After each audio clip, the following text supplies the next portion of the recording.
আসসালামু আলাইকুম ফ্রেন্ডস, আজকে আপনাদের আমি করে দেখাবো ঘরে বসে কোনো খরচ ছাড়াই কাপ কেকের মোল্ড তৈরি। এই কাপ কেকের মোল্ড শুধু কাপ কেক বানানোর জন্যই না, বিভিন্ন রকমের মিষ্টি ডেকোরেশনের জন্য ব্যবহার করে থাকি। এখন মার্কেট থেকে না কিনে ঘরে বসেই তৈরি করতে পারেন কাপ কেকের মোল্ড। তো চলুন গিয়ে দেখে নেই কীভাবে কাপ কেক মোল্ড তৈরি করা হয়। প্রথমে একটি অফসেট পেপার নিলাম, তারপর একটি মুখার সাহায্যে গোল করে কলম দিয়ে দাগ কেটে নিলাম।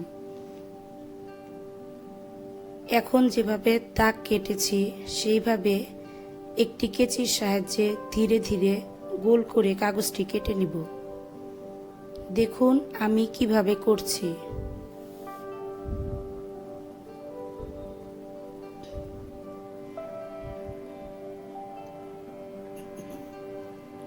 প্রথমে আমি কাগজটি এক ভাঁজ করে নিব। দেখুন আমি কিভাবে করছি। এখন আমি আরেক ভাঁজ করে নিব, তারপর মাথাটা অল্প একটু ভাঁজ করে নিব। এখন বাকি অংশটুকু চিকন চিকন করে ভাঁজ করে নিব। দেখুন আমি কিভাবে করছি।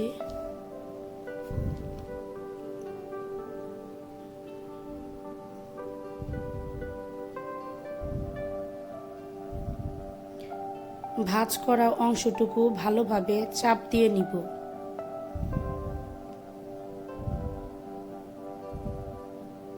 এখন ভাঁজগুলো খুলে নিব।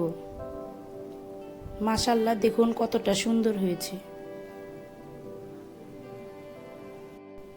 এইরকম ভাবে আরো কয়েকটি বানিয়েছি। আপনারা যে দেখছেন ছোট মোল্ড, সেগুলো আমি ছোট বয়মের মুখা দিয়ে বানিয়েছি। এরকম বিভিন্ন সাইজের মুখা দিয়ে বিভিন্ন রকম মোল্ড বানাতে পারেন। এখন আমি এক একটি করে মোল্ড অয়েল দিয়ে ভালোভাবে মাখিয়ে নিব। আপনারা চাইলে টিস্যু দিয়েও মুছে নিতে পারেন। আমিও টিস্যু দিয়ে মুছে নিয়েছি। দেখুন এখন একদম বাজার থেকে কিনে আনা কাপ কেকের মোল্ডের মতো দেখাচ্ছে। আশা করি এটা ভালো লেগেছে। আর আমার চ্যানেলটি সাবস্ক্রাইব করতে ভুলবেন না। আল্লাহ হাফেজ।